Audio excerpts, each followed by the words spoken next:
एक समय की बात है। एक गांव में एक मूर्तिकार रहता था। मूर्तिकला के प्रति अत्यधिक प्रेम के कारण उसने अपना संपूर्ण जीवन मूर्तिकला को समर्पित कर दिया था। परिणामतः वह इतना पारंगत हो गया था कि उसकी बनाई हर मूर्ति जीवंत प्रतीत होती थी। उसकी बनाई मूर्तियों को देखने वाला उसकी कला की भूरी भूरी प्रशंसा करता था। उसकी कला के चर्चे उसके गांव में ही नहीं बल्कि दूर दूर के नगर और गांव में होने लगे थे। ऐसी स्थिति में जैसा सामान्यतः होता है वैसा ही मूर्तिकार के साथ भी हुआ। उसके भीतर अहंकार की भावना जागृत हो गई। वह स्वयं को सर्वश्रेष्ठ मूर्तिकार मानने लगा।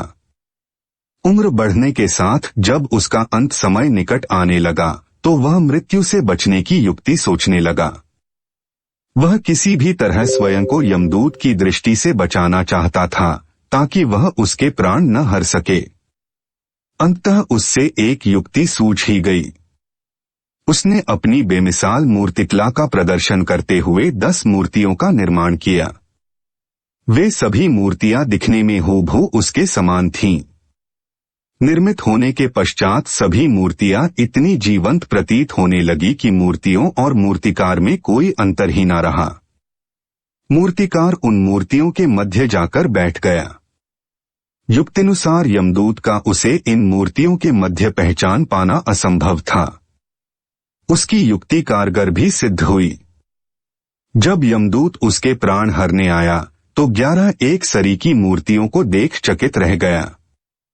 वह उन मूर्तियों में अंतर कर पाने में असमर्थ था, किंतु उसे ज्ञात था कि इन्हीं मूर्तियों के मध्य मूर्तिकार छुपा बैठा है। मूर्तिकार के प्राण हरने के लिए उसकी पहचान आवश्यक थी। उसके प्राण न हर पाने का अर्थ था प्रकृति के नियम के विरुद्ध जाना। प्रकृति के नियम के अनुसार मूर्तिकार का अंत समय आ चुका था। मूर्तिकार की पहचान करने यमदूत हर मूर्ति को तोड़कर देख सकता था, किंतु वह कला का अपमान नहीं करना चाहता था। इसलिए इस समस्या का उसने एक अलग ही तोड़ निकाला। उसे मूर्तिकार के अहंकार का बोध था। अतः उसके अहंकार पर चोट करते हुए वह बोला, वास्तव में सब मूर्तियां कलात्मकता और सौंदर्य का अद्भुत संगम है। किंतु मूर्तिकार एक त्रुटि कर बैठा। यदि वो मेरे सम्मुख होता तो मैं उसे उस त्रुटि से अवगत करा पाता। अपनी मूर्ति में त्रुटि की बात सुन अहंकारी मूर्तिकार का अहंकार जाग गया।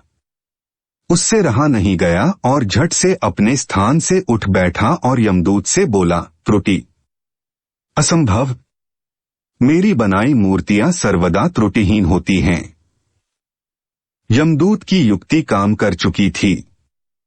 उसने मूर्तिकार को पकड़ लिया और बोला, बेजान मूर्तियां बोला नहीं करती और तुम बोल पड़े। यही तुम्हारी त्रुटि है कि अपने अहंकार पर तुम्हारा कोई बस नहीं। यमदूत मूर्तिकार के प्राण हर यमलोक वापस चला गया। अहंकार का कारण है, इसलिए अहंकार को कभी भी खुद पर हावी न होने दें।